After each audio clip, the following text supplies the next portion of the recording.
अस्सलाम वालेकुम रहमतुल्लाहि व बरकातुहू। स्वागत है एक बार फिर से हमारे चैनल पे। आज हम एक चाचा का कुछ सवाल है उसका जवाब देंगे। पहले देख लेते हैं कि चाचा का सवाल क्या है। What is the definition of हलाला? पूछा जा सकता है अगर कुरान की आयत है और हदीस में लिखा है हलाला के बारे में, तो भारत का कोई भी नागरिक पूछ सकता है कि हलाला की परिभाषा क्या है। भारत का कोई भी व्यक्ति पूछ सकता है मुताह की परिभाषा क्या है। भारत का कोई भी व्यक्ति पूछ सकता है कि तुम्हारे यहाँ पर मुर्गे को बकरे को एक झटके में ना मार करके तुम 15 मिनट तक तड़फा के मारते हो, इसके पीछे कारण क्या है।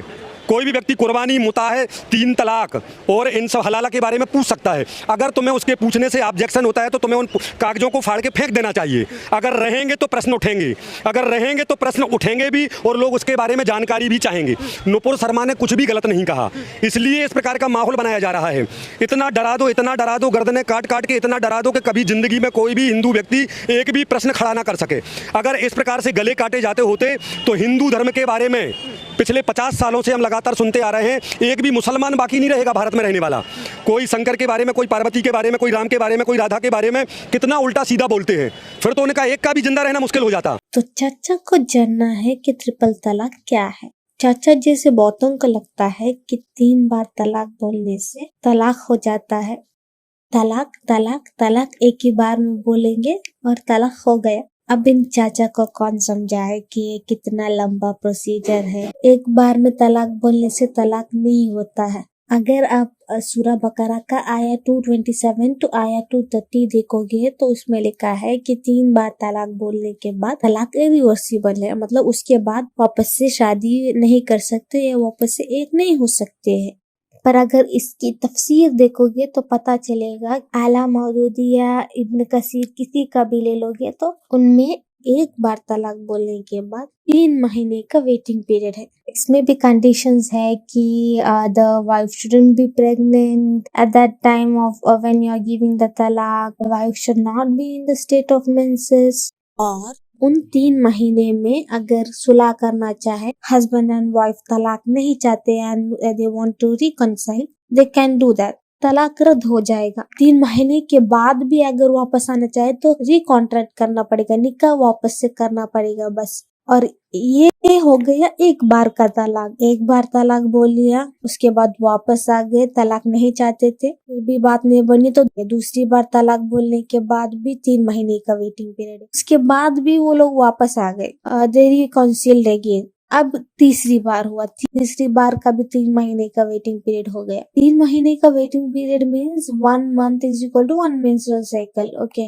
जैसे 3 menstrual cycle has to be done. अब भी ये तीसरा तलाक भी हो गया तो इसके बाद वो लोग वापस नहीं आ सकते, ये मैरिज में नहीं हो सकता। दिस इज बिकॉज वो एक रिपीटेड चीज नहीं होनी चाहिए। एक बार सेपरेट हो गया वापस आ गए, सेपरेट हो गया वापस आ गए, ये इसको रोक लगाने के लिए कि 3 बार के बाद वापस से तुम लोग नहीं आ सकते। This is the thing, means you got separated with your wife and you had an intention for divorce your wife for 3 times, and in those 3 times you tried patch upping yourself. Okay, you tried patch upping with your wife and you didn't get along, and finally the 3rd time it's like no, again you can't get along. That is what is Allah limiting you of, so that you don't repeat it again and again and the toxic relationship doesn't go on and on and on. Okay, and it's not like that in agree with your you said the talaq and that talaq is valid. 2 of the people should be an evidence that he said the talaq to that girl. तो ये हो गया triple तलाक की बातें।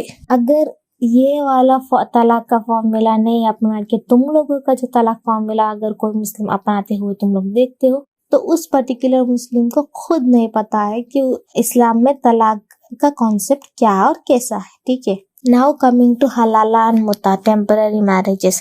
There are many hadiths to refute this temporary marriage, but I am showing you one of this. Sunan Abi Dawud, hadith number 2076. इसका मतलब ये हुआ कि इन तलाक होने के बाद एक कंडीशन पे वो लोग वापस आ सकते हैं। वो क्या कंडीशन था, जैसे कि सबको पता है 3 तलाक होने के बाद the wife should marry someone else of her own choice without the interference of the previous husband और without the intention of marrying the previous husband. It should be a normal निकाह, नॉट अ टेम्पररी निकाह और something, and the तलाक also should take place normally with the genuine reason, not with the intention of marrying the previous husband. After that, if they both want to remarry again, then they can.